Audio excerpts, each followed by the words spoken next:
we are talking about the holding environment.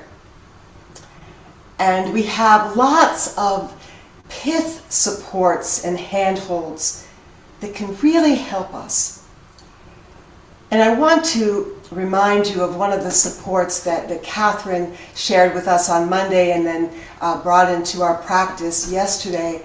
I'm going to weave it in today as well, and that is the phrase, just this much. Oh, not that much. Just this much I can hold in this moment. Years ago, I was in a Sangha with a woman who was a social worker on a pediatric oncology unit. And she was talking about a particular mom whose daughter was a patient there and was receiving treatments that were really very painful. And she talked about how the mom could not regulate her distress. It was too much. We were, of course, that was making it more difficult for the daughter. You can imagine. And we were brainstorming about how might she work with this mom and help her. And we offered the suggestion that if mom is available for this, that she could offer to sit beside her, or maybe behind her, or put her arm around her, hold her hand, whatever physical posture might support mom to feel a little more grounding and anchored. And she said, you know, I have a good relationship with this mom, and I can certainly offer that. And then there was a pause, and she said, well, what about me? Who's going to hold me? Who's going to hold me? And we said spontaneously, we'll hold you. Imagine us right there with you. We'll be behind you or around you. We'll put our arms around you. We'll hold your hand. Whatever physical posture you need, please imagine us there with you.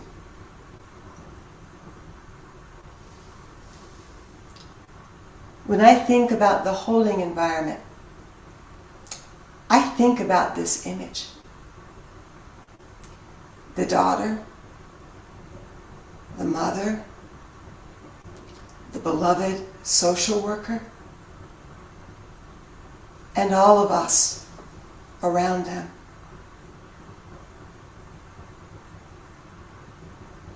We're all learning how to grow the outstretched arms of the mother who holds the distress that arises. And the pediatrician Donald Winnicott coined the phrase holding environment and defined the holding environment as attunement. Good enough attunement between the caregiver and the mother and father and the child, so that the child can grow and ultimately thrive.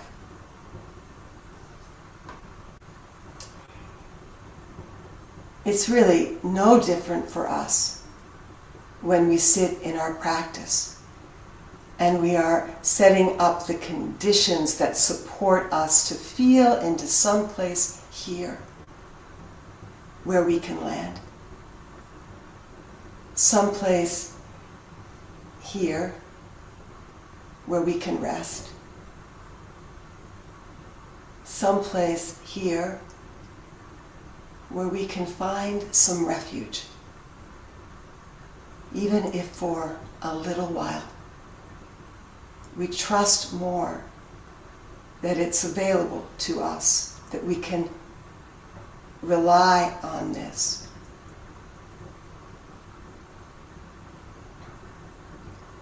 we were all babies once, completely dependent on the care of another. And that left an imprint on us. Our caregivers were doing the best that they could, but they were not perfectly attuned. And so we learned to be on guard. And we believe that in our vulnerability we are defenseless.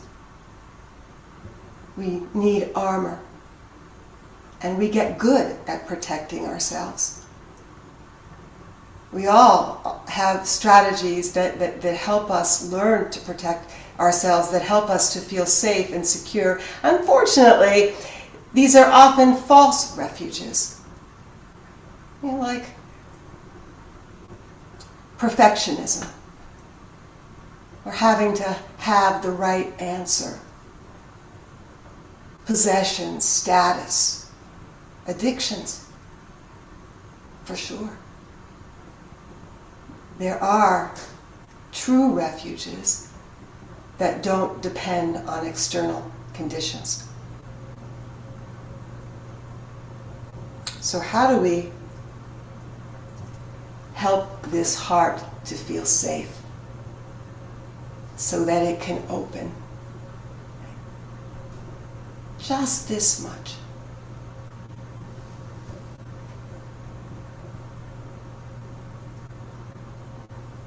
How did Mr. Rogers do it?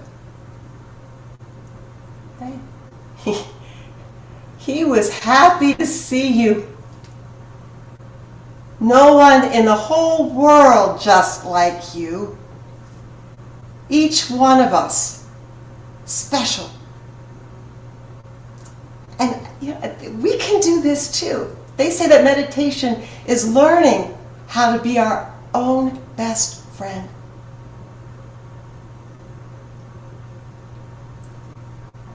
A few weeks ago, I said something stupid. Yes, I'm judging. It was stupid. And I hurt another person. And, you know, I apologized, and it worked out. But before it worked out, I was nearly overwhelmed by feelings of shame, embarrassment, regret. I should know better. I should have known better. I do know better. And oh, they are strong, those feelings. It was like they were a wolf pack hanging out together right there. And when these feelings, when this happens, you're out of the holding environment. And I knew it.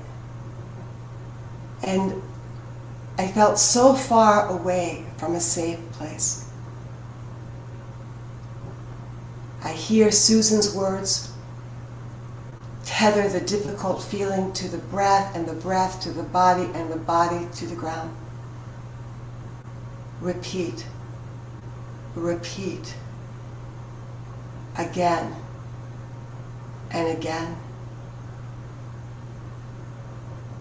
When we're caught in these reactive states, you know, whether it's judging or critical or agitated, whatever it might be, it's so often because there's something arising and I don't yet know how to be with it.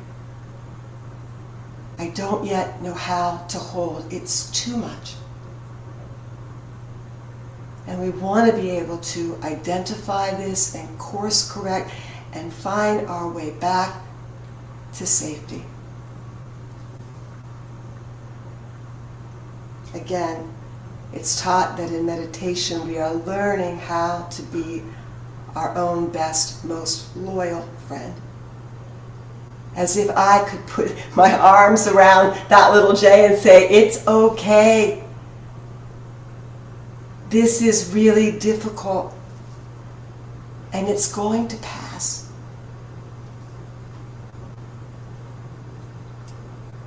So, can we learn to hold these difficult feelings with kindness and care, in our own pacing, in our own timing.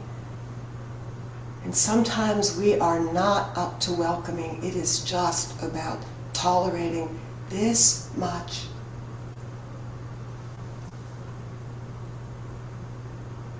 These difficult feelings don't define us. And we want to remember the heart qualities of the Brahma Viharas and offer compassion and metta to these difficult feelings and to ourselves. When we can hold the distress with metta and compassion, we truly come to know how so many others feel. And there should be some comfort in this. Can we remember to come out of the wrapped up, tight self-view into a mindful view, a posture of caring attention? Can we remember, oh, this is how it is, and it won't always be so? And can we remember that these difficult feelings arise and disappear? They will unwind in their own time.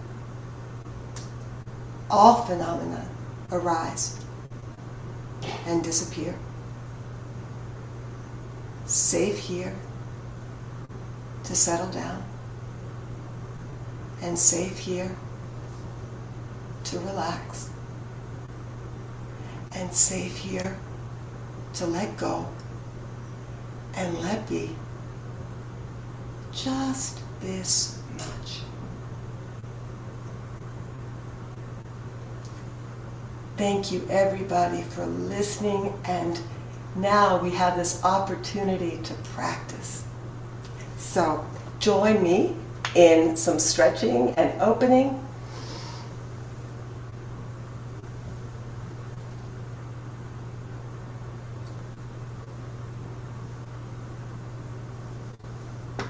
Maybe seeing what needs a little TLC.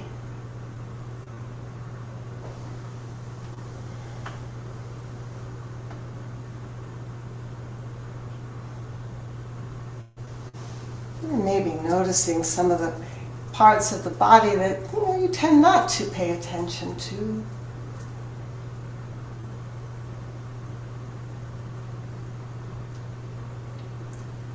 I'm just articulating the fingers.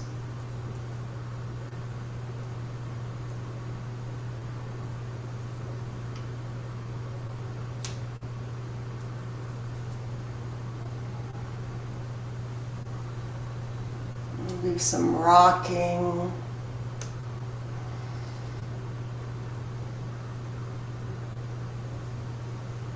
Side body stretching.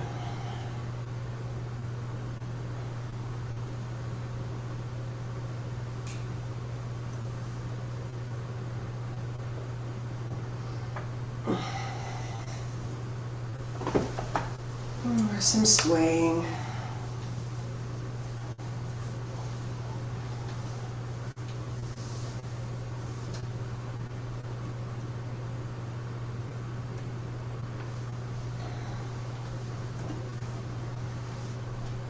And whatever we were doing before, or whatever we need to do after this, just bringing attention into this moment, as if this moment is worthy of our attention. And noticing what's present for you, what's here with you.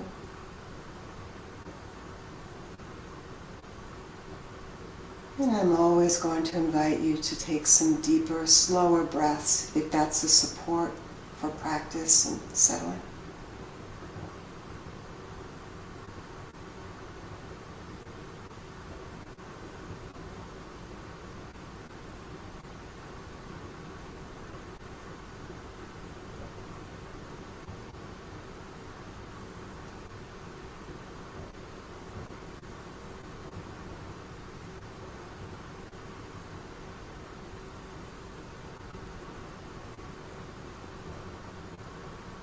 Full body breathing.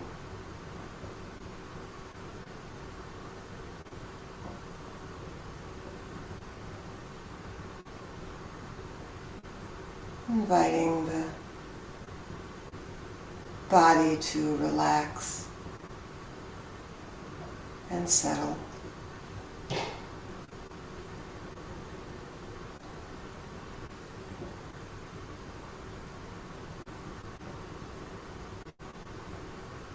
Perhaps you feel the air on the skin that's exposed.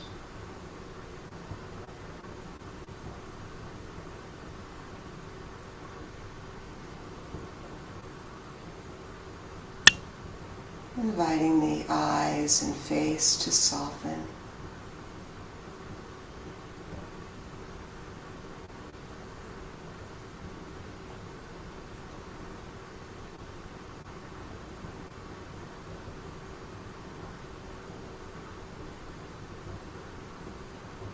You might notice little pockets of tensions or graspings in the body. And just breathing with that and inviting that to unwind and unbind.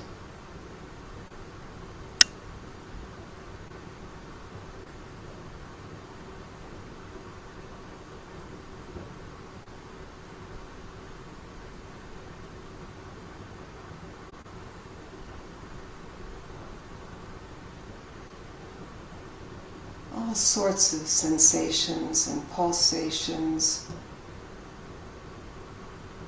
vibrations in this body of aliveness.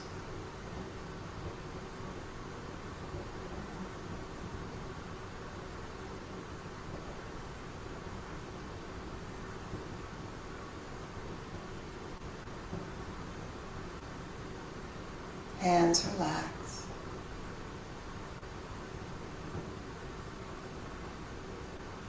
Can the belly soften?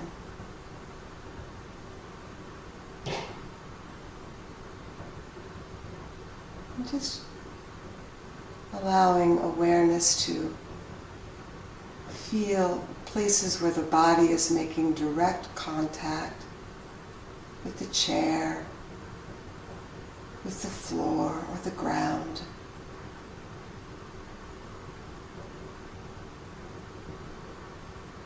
The body is being held.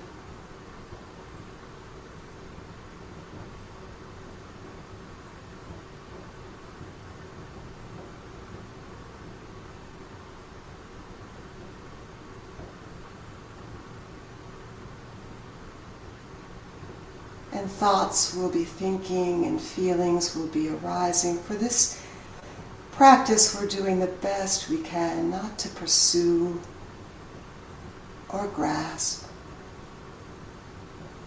Soften and allow.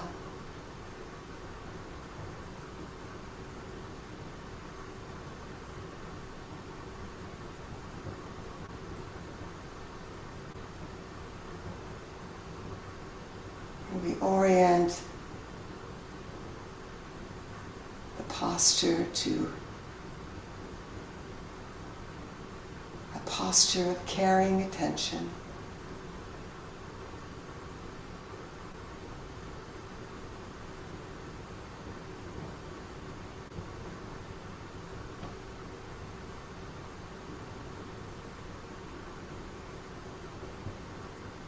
Reminding the heart and mind that they too can relax and drop open.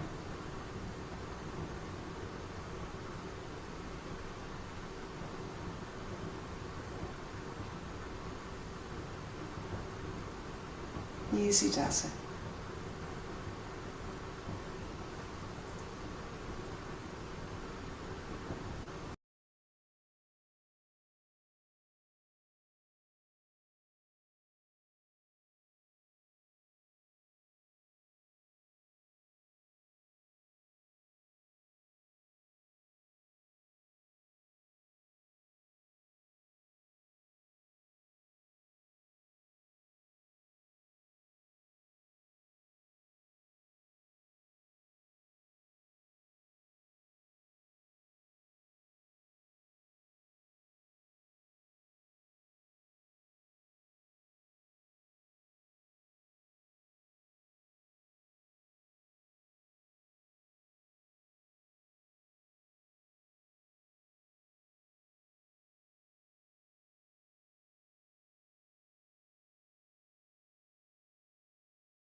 And whatever is arising or whatever is not arising, the invitation is to rest.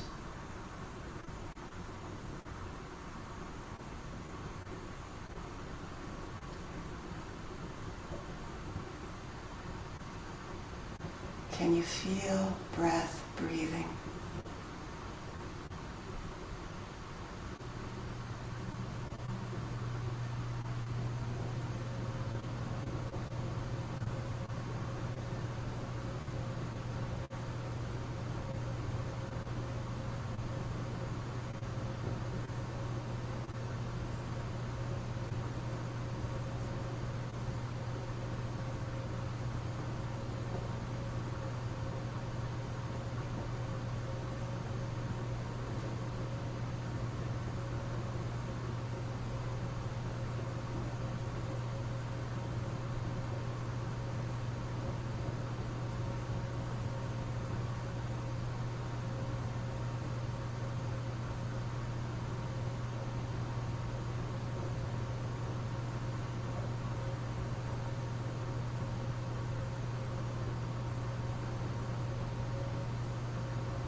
And in the last couple of moments of this practice, you might sprinkle a little gratitude to whatever degree it's available for you, for these heart minds and these bodies breathing.